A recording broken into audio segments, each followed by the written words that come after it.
Welcome back everyone. Mike McConville here again, Stratford, Ontario, Canada. We're just finishing up Aaron's road-worn Strat. We're also working on this 1942 Petite Bouche Selmer guitar. This is 20 serial numbers off Django Reinhardt's Petite Bouche guitar that he made famous with the Hot Club de France. So I'm doing the two jobs in tandem. Fret dress at the neck junction here, just finishing it up. We're just getting ready to buff. Strat is at the same spot, so we're just going to buff one, buff the other, and string them up and they're done. You'll get to hear both these guitars when they're done.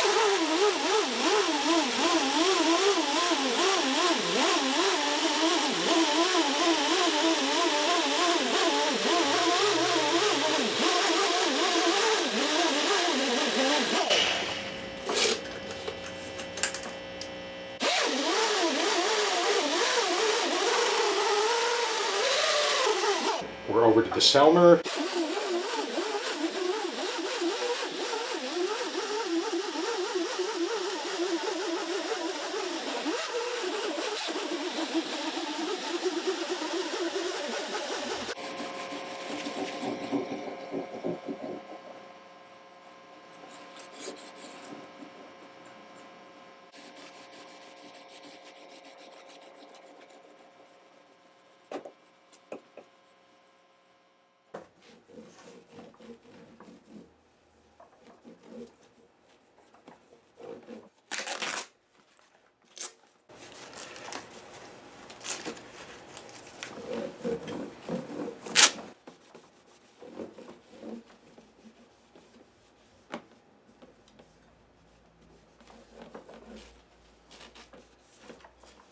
We're zipping a fresh set of 10 to 46 on here. The compensated nut is already done on this one. I did it about, God, it's got to be about 8 years ago.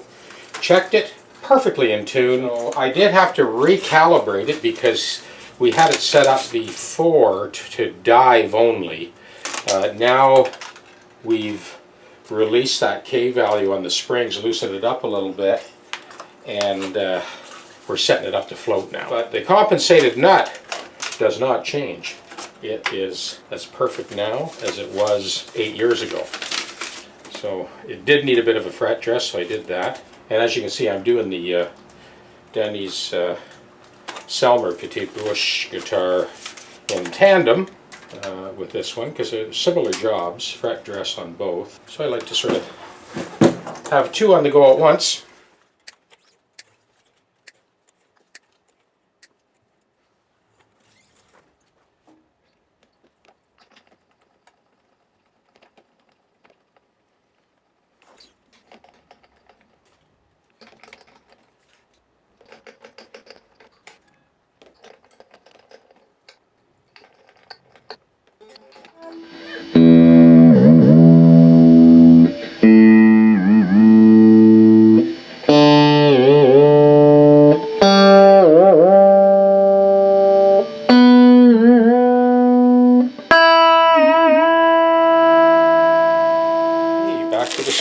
Frets are leveled, recrowned, and polished, and boy, I spent like a couple of hours scraping away at the foot of that bridge to get perfect contact all the way across. I'll bring you in for a closer look in a sec.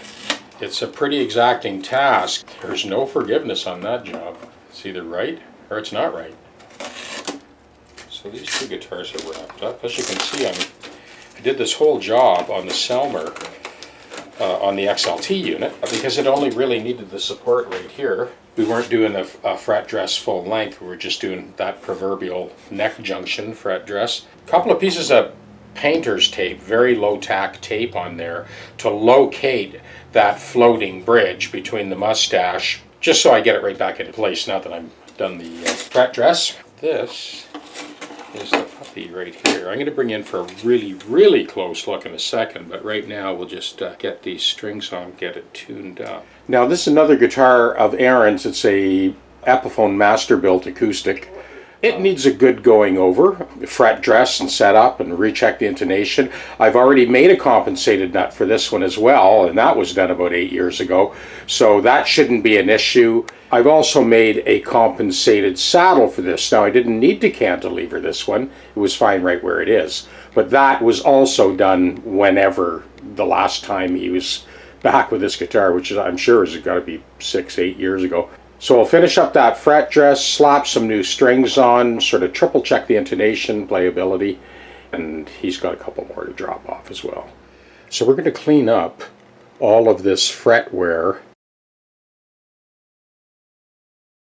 right up to about the 7th fret or so. So this is after the first pass with 400 grit. Right off the hop, we got rid of most of that stuff. Okay, we're going to step up to 600. So this is after the follow-up with the 600 grit and the emery paper. So we're just getting ready to buff right now. You don't go pulling frets out for the sake of those little tiny ghost marks. From here up, it's basically immaculate. There may come a time where we remove the first 3 frets and replace them, but this is not the time.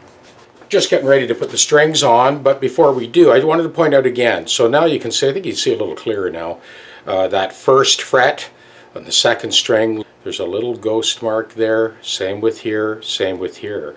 So let's string it up and have a listen. So I thought it'd be an interesting exercise, you know, sort of 6 years down the road after I put the compensated saddle, compensated nut in. Let's see how this has held up over the last 6 or 8 years, whatever it's been. And this is especially pertinent to all of the Tier 3 Patreon guys that are actually doing compensated nuts and saddles. I just want to show you that it'll be well worth your while to learn this technique. Okay, here's 6th string.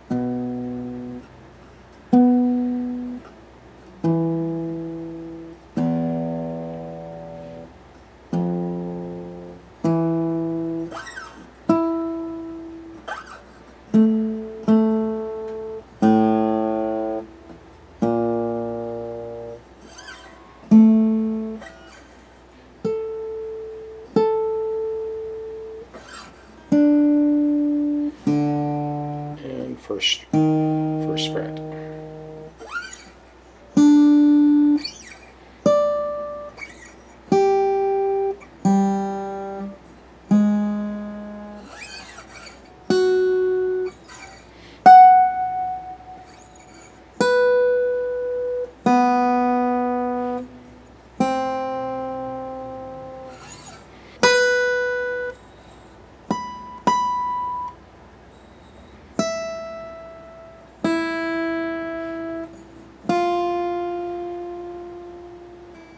There we go. Not much has changed in the last 6 years. The frets are dressed. We got the tremolo to float, 10 to 46, concert pitch.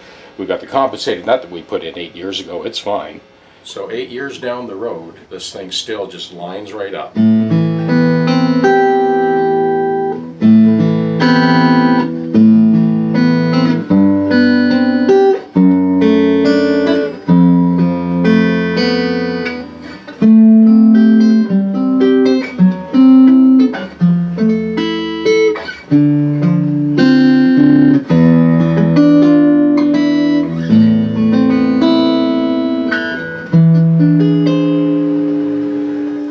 Round robin of all the garden variety chords are D, E,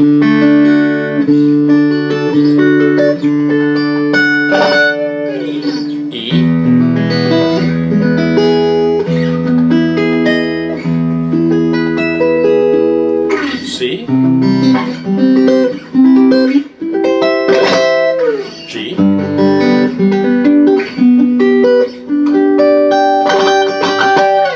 it's a done deal. Okay, for the sake of continuity, we'll just do the same progression again on the Strat.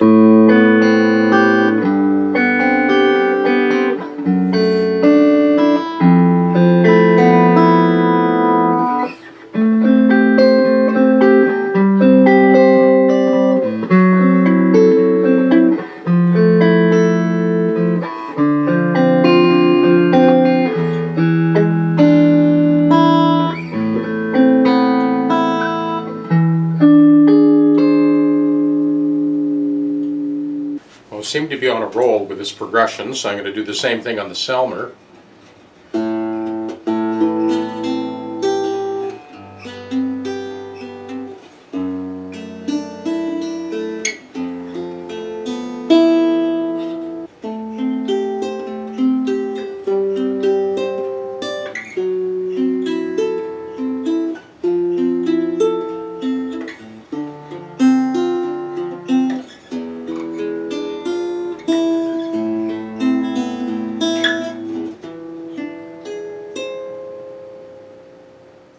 So this is the type of geometry I'm dealing with to make contact all the way across.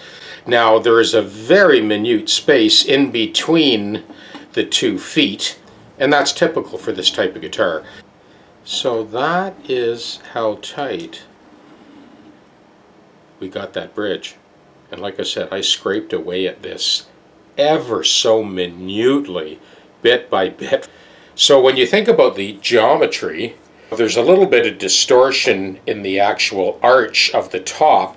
You have this sort of bulge in the top from here to here. And you have the typical sort of crease where the back portion of the soundboard is sort of bent back. So we're working within the confines of that mustache. These pieces are glued to the top, and the center piece floats. The intonation is actually surprisingly good when you consider it's just one straight line. You can see how the ridge of the bridge is actually sculpted. It's really quite a beautiful detail. So with the back of the bridge, it's the same challenge, to get that sort of intimate contact on the treble side and the bass side. I did manage to do that. The customer had indicated that the bass was a little bit weak because it wasn't getting good contact on that bass side. Now, to keep the intonation in line, because this bridge is floating, the customer just plays the open first string, frets the 12th fret note, and moves the bridge into place. So if the bridge happened to get knocked out of place a little bit, it's really, at this point, it's a no-brainer because we've got that perfect fit. But it's easy enough to play the open string, the 12th fret, and move this treble side either forward or back slightly until both the open string and the 12th fret octave are in tune. Same deal on the bass side. So the locate is really dictated by how accurately the guitar is in tune. Once those 2 outside strings are intonated, then the middle 4 just follow suit. So the serial number on this one is 529. Django's was 509. Exact same model, the Petit Bush model. And there is the original Selmer label, made in 1942. Not too many of these guys around. There are several very unique design features of this guitar. First of all, the back and the sides are a rosewood, but they're a very thin laminate of rosewood. 2 pieces of rosewood shaved and glued together and bent. Thus, no cracks. Now the top is actually solid. The only telltale sign of a crack is right here. Other than that, man, 1942. There isn't another fracture anywhere on that soundboard. Denny's pretty pumped about this one, as you can imagine. As you can see, the headstock has a very thick ebony overlay and this little backer piece behind the nut. And the nut essentially isn't your normal nut, it's really just a string guide. The 0 fret is what acts as a nut. And the scale length on this guitar is 26 3/8. You can see the glue line here. This headstock is a separate piece than the neck. And traditionally, walnut is the wood they use for necks. There's our neck to body joint. Ebony binding, and they've got that beautiful mitered purfling, and then just a straight cutaway. This model was the guitar of choice for Django Reinhardt for the bulk of his career.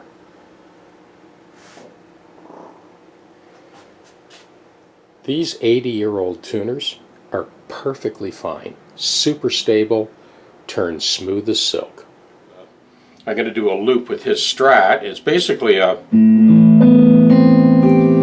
it's A minor 9 to A minor 9 over G.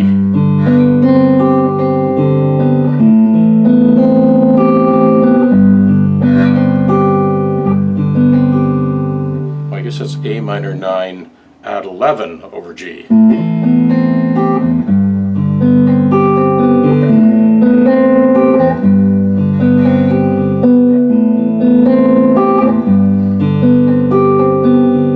I linger on this F major 7, sharp 11, just let that hang.